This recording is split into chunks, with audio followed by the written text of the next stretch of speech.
All right, hello. So Dr. Jonathan Miller here talking about the the AXIS Scientific Shoulder model. So we'll dive into it. First, I'll give you the slides to look through. So this is all the annotated features that we'll go over right now, and we'll break it down kind of slow.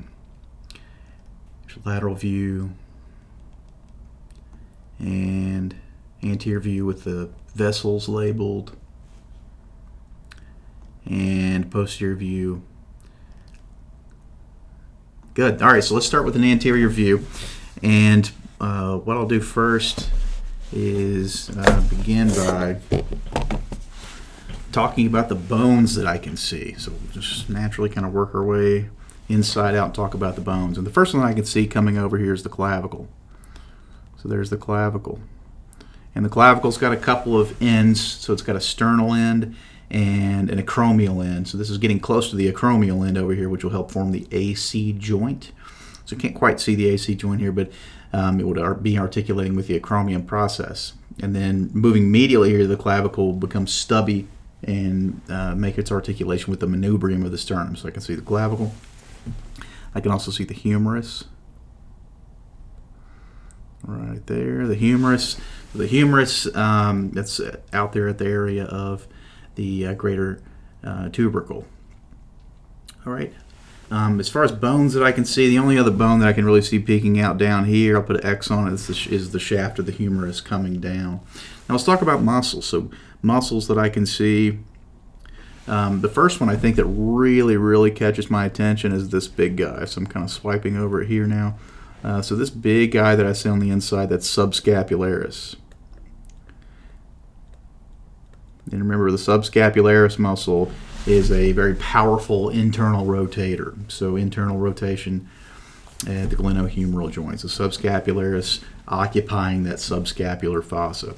And if you look closely, so I'll point it out here with the arrow. If you look closely, you can actually see that the artist making the model here has illustrated some of these free, it's almost like a different kind of texture or something. That's because the muscle fibers that they have illustrated here have been cut. So this cut muscle that is still, its origin here has been illustrated on the medial side of the scapula here. This is serratus anterior. So I'll just kind of outline it there. So all the way down here, that's it. So that's serratus anterior right there.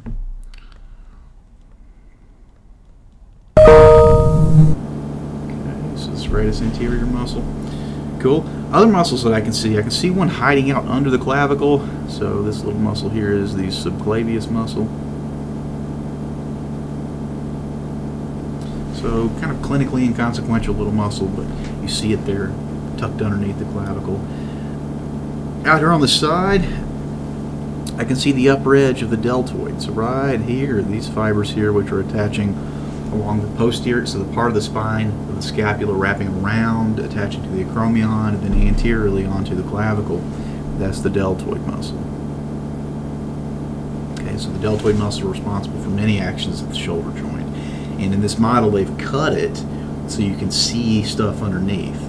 So some interesting stuff I can see underneath. One is the biceps muscle. So here's biceps brachii. And the biceps muscle will have two heads. So there's a long head that I label here, and then there's a short head, which I'll label medially.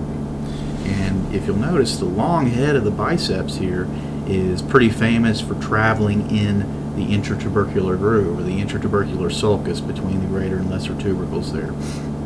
It would be traversed, that ligament would be traversed by, the tendon rather, would be traversed by the transverse ligament, bridge across there, and you can see the long head of the biceps actually enter into the glenohumeral joint, so going into the capsule actually.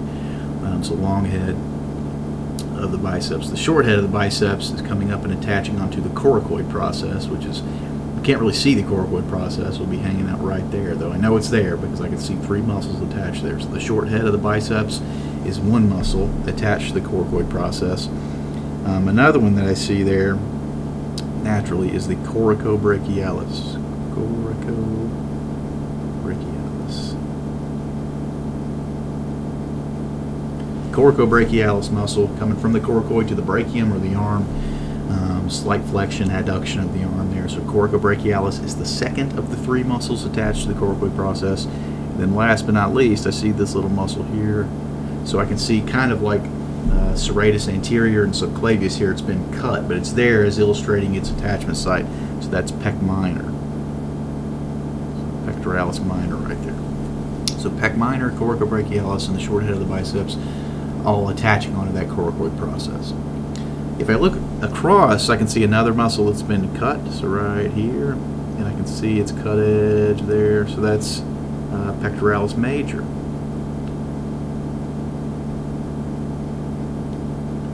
So the pectoralis major muscle, powerful adductor of the humerus, is attaching, it kind of goes over the long head of the biceps, so it's traveling over the long head of the biceps and inserting there onto the lateral lip of the intertubercular groove.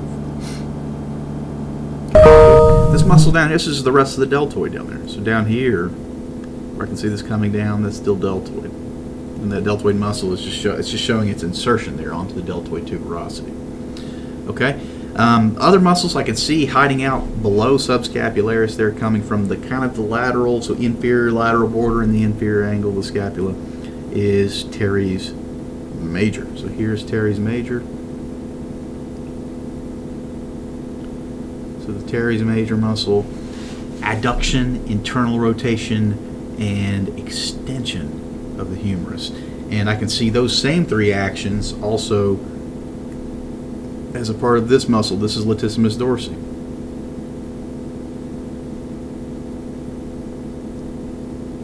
So the lat dorsi muscle, latissimus dorsi muscle, you can see it buddied up there with the teres major muscle. So teres means round. So it's the teres muscles major and minor are kind of round, whereas the latissimus muscles almost more of a flat sheet.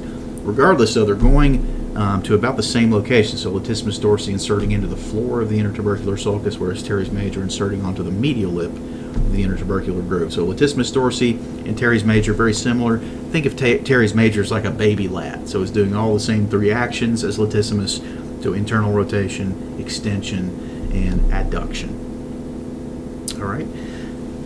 Now that we've got the muscles and we've got the bones sorted out, let's talk about the vessels. I can see a few vessels here. Now the vessel that's really famous here in the axilla, unsurprisingly, is the axillary artery and the axillary vein. So I label them here now. So axillary vein, you can see it there in blue, and then I can see the axillary artery.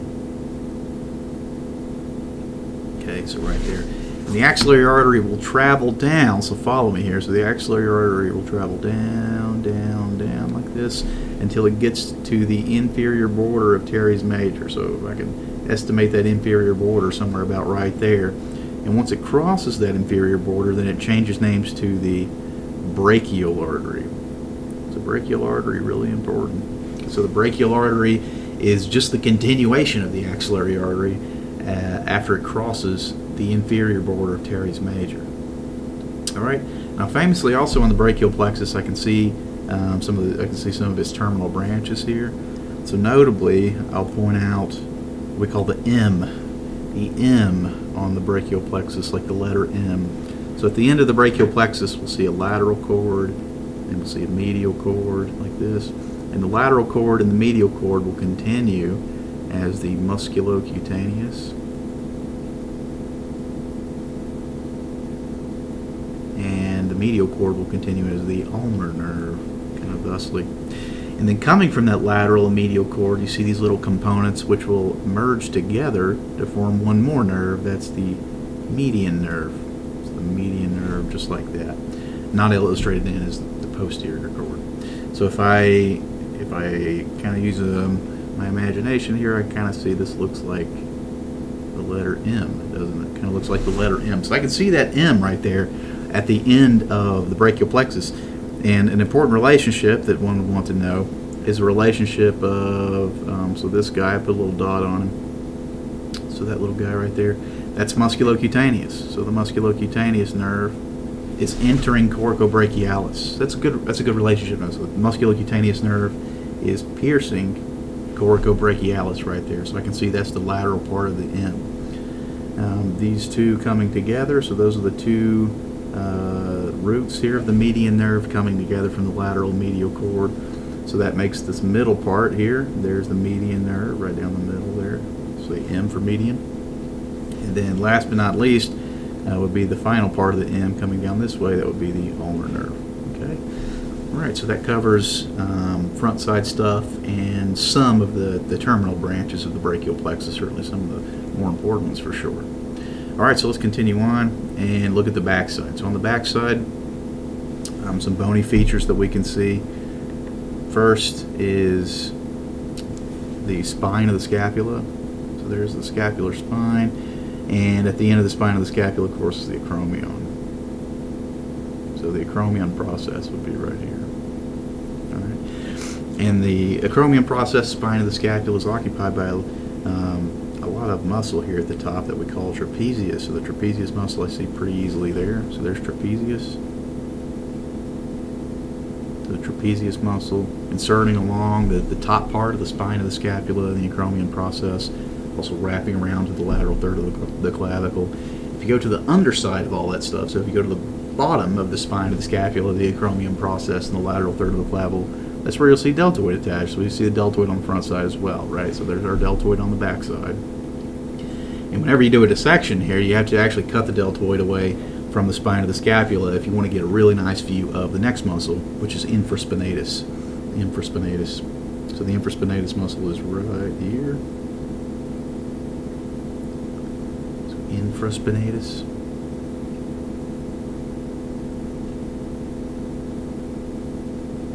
Okay. So infra, if you know the prefix here, so infra means below. So below spinatus, below the spine. So we just drew in the spine of the scapula. So above the spine of the scapula, we would see supraspinatus.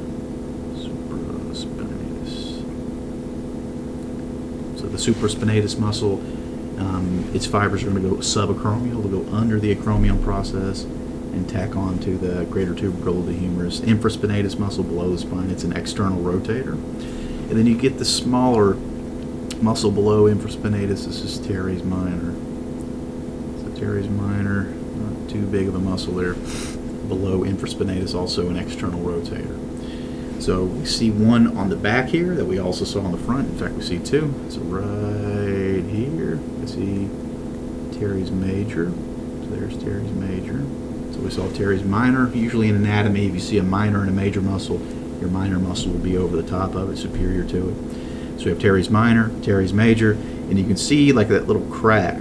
You see that? It's like a little crack there. So that's separating the teres major muscle, which, remember, acts kind of in concert together in many instances with latissimus dorsi. So there's latissimus dorsi muscle. Cool. So lots of same players we saw from the front side. We can also see from the back, but a couple of new ones. Remember our rotator cuff muscles. We got 3 of them back here. So rotator cuff muscles. Should be 4, and you can remember the mnemonic sits. So sits, so supraspinatus, infraspinatus, T, teres minor. So we see all these on the back side here. And if you recall from the front side, the other S is subscapularis. So subscapularis muscle, very powerful internal rotator. So sits. And infraspinatus, teres minor, very powerful external rotators, particularly infraspinatus. And then supraspinatus is going to help with abduction for the first 15 degrees. So abduction, you may see the term initiating abduction, or abduction for the first 15 degrees.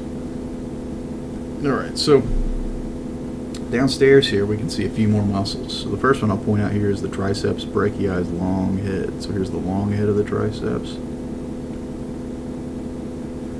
Here cut is the lateral head of the triceps.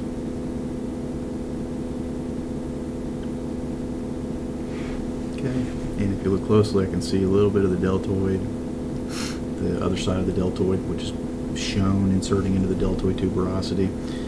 And I can see teres major's tendon passing, okay, in front of the long head of the triceps here. So that is part of the teres major tendon. Teres minor tendon passing posterior to the long head of the triceps, wrapping around onto the greater tubercle of the humerus. And I can see some important anatomical spaces here. So there's 3 anatomical spaces that you definitely got to know. So you can kind of think of it as, so there's one above like this. This is teres minor.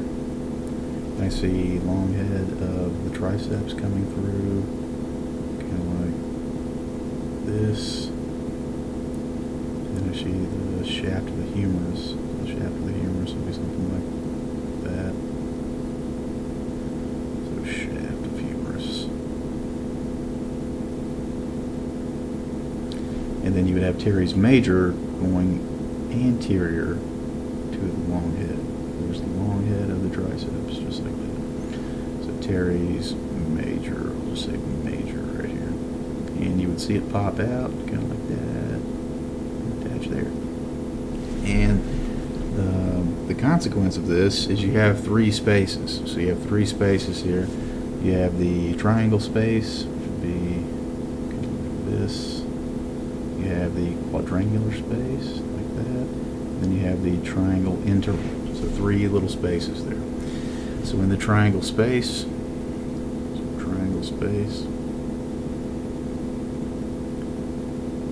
you would visualize the circumflex scapular artery. And you see it right there. So if I look between teres minor and major, but medial to the long head of the triceps, so right in this space you would see the circumflex scapular artery, so I can see one of its branches, looks like popping out right there. If I look lateral to the long head of the triceps, between teres minor and teres major, so if I look lateral to the long head of the triceps, between teres minor and teres major, I would see a 4-sided boundary, right? So the quadrangular space. So this is the quadrangular space. It's right there.